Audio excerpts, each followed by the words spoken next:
आज के राजनीति में मर्यादित भाषा के प्रयोग में गिरावट। राष्ट्रीय लोक मोर्चा के प्रदेश कार्यालय में प्रदेश प्रवक्ता निहाल अख्तर, प्रदेश मीडिया प्रभारी प्रमोद सिंह एवं नेता सुशील सिंह के साथ आज के राजनीतिक परिवेश में अमर्यादित भाषाओं के प्रयोग पर एक परिचर्चा बैठक हुई। राजनीतिक प्रशिक्षण में निहाल अख्तर से सीटों के बंटवारे और अंदरूनी मतभेदों पर पूछे गए सवाल पर कि निहाल अख्तर ने कहा कि एनडीए में कोई मतभेद नहीं है और जहां तक सीटों का सवाल है उसे समय आने पर सबको पता चल जाएगा। नीतीश की नेतृत्व में चुनाव लड़ा जाएगा, 25 से 30 फिर से नीतीश की सरकार बनेगी। उक्त अवसर पर प्रमोद सिंह ने कहा कि हमारे घटक दलों का 200 प्लस सीटें लाने का टारगेट है। एनडीए घटक दल एक है, इसमें किसी तरह का कोई मतभेद नहीं। जनसुराज के सूत्रधार प्रशांत किशोर की चर्चा करते हुए जब पूछा गया कि उन्होंने कहा है कि नीतीश इस बार 25 सीट से अधिक नहीं ला पाएंगे, तो इसके जवाब में सुशील सिंह ने कहा कि अभी प्रशांत मैदान में नए हैं और अधिकतम इनको 10 से 12 सीट ही ला पाएंगे।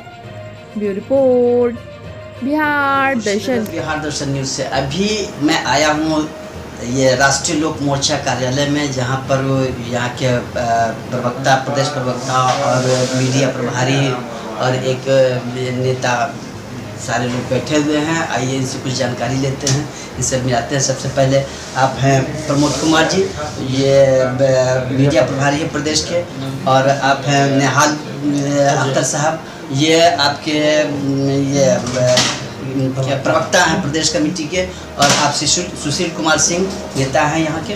तो सबसे पहले हम लोग शुरुआत करते हैं कि आप यहाँ पर काफ़ी दिनों से आप लोग निहाल साहब से पहले शुरू करते हैं।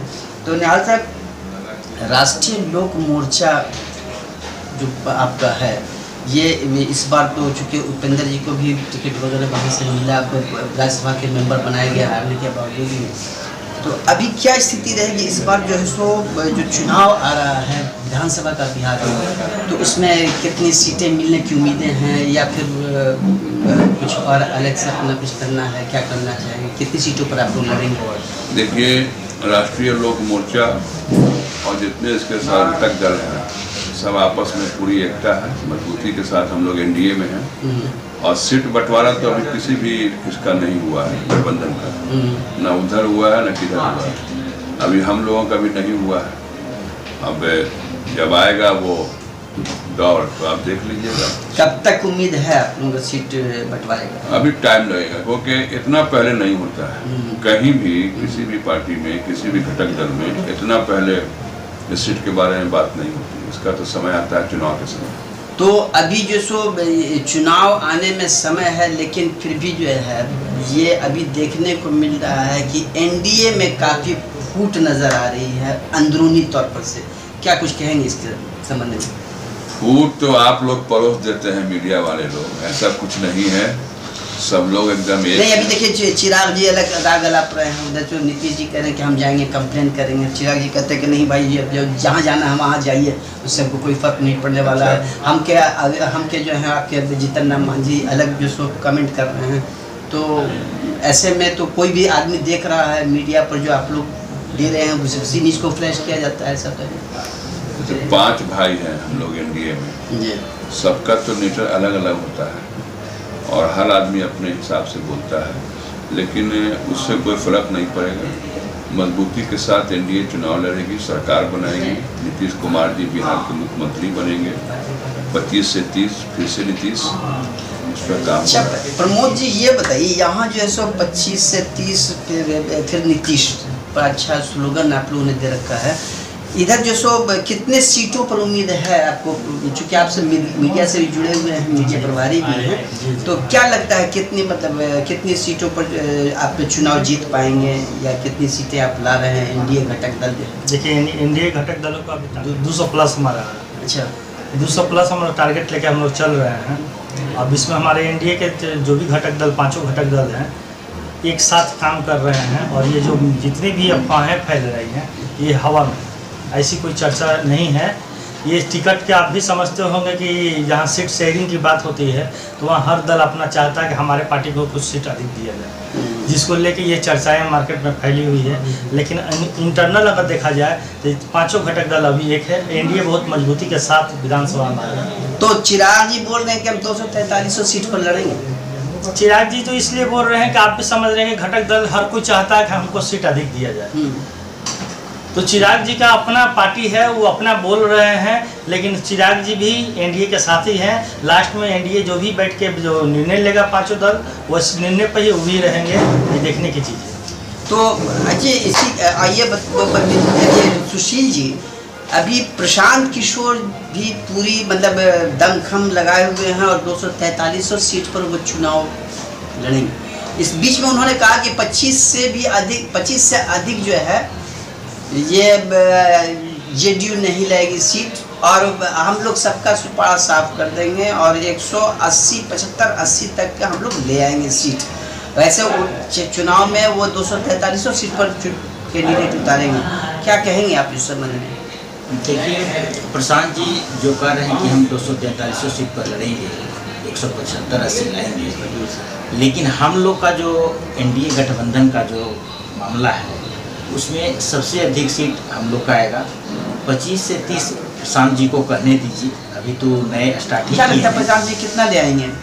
प्रशांत जी का अप्रोक्स मान के चलिए कि 10 से 12 सीट तक उनका आ सकता है, उससे ज़्यादा का संभव नहीं है। पिछले चुनाव में लोकसभा में उनको भले उनकी जीत नहीं हुई है, लेकिन अच्छा वोटिंग अच्छा मिला, वोटिंग आया है। लेकिन अवर विधानसभा का टोटल सीट पर चुनाव हो रहा है। पिछला बार तो 4 गो उपचुनाव हुआ था, है कि नहीं? लेकिन अवर जो जदयू और पूरे पांचों दल मिलकर के जो गठबंधन है हम लोग का एनडीए का, वो पूर्णतः रूप से माने आगे बढ़ेगा और सरकार एनडीए में माननीय नीतीश कुमार जी का ही बनेगा। उन्होंने कहा था कि मतलब अभी तो झांकी है, जी, आगे देखना बाकी है। तो कहने के लिए तो हर लोग को लोकतंत्र में है, कोई भी व्यक्ति कुछ भी बोल सकते हैं, उसके लिए तो कोई रोक टोक है नहीं। और उनके कहने से तो सिर्फ होना, वोटिंग तो जनता करती है और जनता जो है माननीय नीतीश कुमार जी को पूरी तरह से आश्वस्त है, क्योंकि इन्होंने काम किया है, काम बोल रहा है। क्योंकि जब तक काम लोग नहीं मिलेगा ना वोट उनको भी मिलेगा। देखिए 100% किसी जाति बिरादरी पर वोटिंग नहीं होता है। हर जाति में कुछ न कुछ वोट जो है हर समुदाय का लोग अलग अलग देता ही है, चाहे कोई भी दल।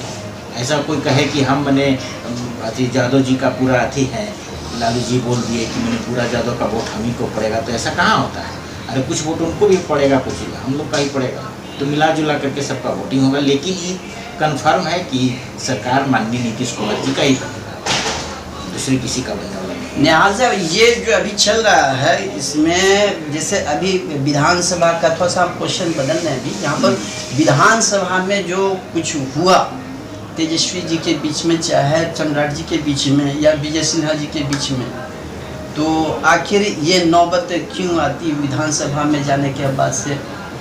क्या चुनावी इसको एजेंडा मान लिया जाए या फिर जो सो ये कहा जाए कि आपसी बैर तो कुछ होता नहीं राजनीति में? क्या कहेंगे इस पर?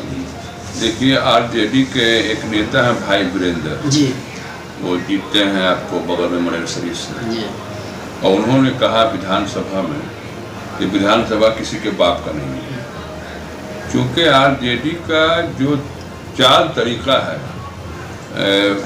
गमछा को लहराना, उग्र होकर बोलना, तो जब आप माहौल ख़राब कीजिएगा तो माहौल तो ख़राब होगा ही। तो लाठी वाले लोग हैं, लाठी पिलावन, तेल पिलावन क्या है, लाठी भांजिए। तो उस संस्कार के लोग जब पहुंचेंगे विधानसभा के भीतर तो निश्चित तौर पे सबको पता है कि हमारे नेता नीतीश कुमार जी बहुत अच्छी बात आपने कहा, संस्कार की बात आपने कही अभी आपने जो ये अभी यहाँ पर तेजस्वी यादव या भाई वीरेंद्र जी ने जो किया वो तेजस्वी, तो ये भी एक अच्छी बात है कि भाई कोई बुरा नियत से उन्होंने कि किसी के बाप का नहीं, मतलब ये ना हमारे बाप का ना आपके बाप का है, तो ये आम बोल चल रहे। नीतीश जी ने भी ऐसी कुछ मतलब एक समय में पिछले विधानसभा चुनाव विधानसभा जब चल रहा था उसमें वो महिलाओं से संबंधित कुछ ऐसा कह दिया था या फिर उनके कपड़े के संबंध में कुछ कह दिया था। तो संस्कार से तो मतलब ये जब ये आपसी जहाँ बैठक होती है, दो चार दोस्त बैठते हैं तो बहुत तरह की बातें होती हैं, तो क्या इसको उस रूप में नहीं लिया सकता है? देखिए, नीतीश जी के बारे में सबको पता है जी कि उनका चाल ढाल तौर तरीका नेचर शांत स्वभाव के आदमी है। कभी भी उनके मुंह से कोई अपशब्द नहीं सुनिएगा, उनका वैसा नेचर ही नहीं। अब रहा जो महिलाओं पे आप बोला, तो महिलाओं पे उन्होंने जो बोला वो आबादी कम करने के बारे में, उसको वो विस्तार से बोल रहे थे। बोलने में उनको लगा कि कुछ हम ज़्यादा बोल गए, तो माननीय मुख्यमंत्री ने कल होकर माफ़ी भी मांगा, वो भी आप देखा होगा। लेकिन आरजेडी वाले जो लोग हैं, भाई वीरेंद्र ने कहा कि हम नहीं माफ़ी मांगेंगे, आप भी देखा होगा। आरजेडी वाले का जो संस्कार है, पूरा बाल साफ करो तो ये तो वो, ये संस्कार तो नहीं चलेगा। भाई कल तो आप भी थे साथ में जिस समय बुरा बाल साफ करने की बात कही जा रही थी। आज आपको उनकी बात खराब लग रही है? कहीं ऐसा तो नहीं कि मतलब उस समय आप उसको बल दे रहे थे, आज जो सो हट गए तो खराब लग रहा है बात? हम कभी भी आरजेडी का मेंबर नहीं रहे, कुछ हिस्सा मेरे बारे में जान लीजिए। मैं कम्युनिस्ट पार्टी में था, सीपीआई में। आपकी बात नहीं, आपकी पार्टी के बात बनाई, उपेंद्र जी थे साथ में। पार्टी तो अलायंस हुआ था कुछ दिन के लिए, आप सही कह रहे हैं, लेकिन वो बहुत कम दिन का अलायंस था। उसके बाद फिर हम लोग हट गए, क्योंकि उनके साथ नेता हमारे चल नहीं पाए, उस संस्कार में चल नहीं पाए। बहुत कम दिन का वो अलायंस था, बहुत लंबा अलायंस नहीं था। नहीं, एक देखिए, एक लोकसभा में अलायंस था, हमको याद है, 5 सीट मिला था। नहीं, ये बात हो गई जैसा कि आप हम करें तो रासलीला, आप करें तो कैरेक्टर ढीला वाली बात नहीं जाती है। तो बता रहे हैं कि लोग क्या कहेंगे प्रमोद जी, आप बताइए क्या कहना चाहेंगे सब? देखिए, इसमें विचार की बात है। हमारे सही बात है, हमारे नेता आरजेडी के पास गए थे, आरजेडी के साथ गठबंधन की बात हुई थी, होने की उम्मीद भी थी और साथ चुनाव लड़ने की चर्चा भी बहुत थी। लेकिन नेता को बाद में समझ में आ गया कि जो आरजेडी का कल्चर है वो कल्चर के हमारे पार्टी के नहीं है, ना हमारे नेता के। इस चीज़ कारण को देखते हुए नेता फिर वापस बैक हट गया।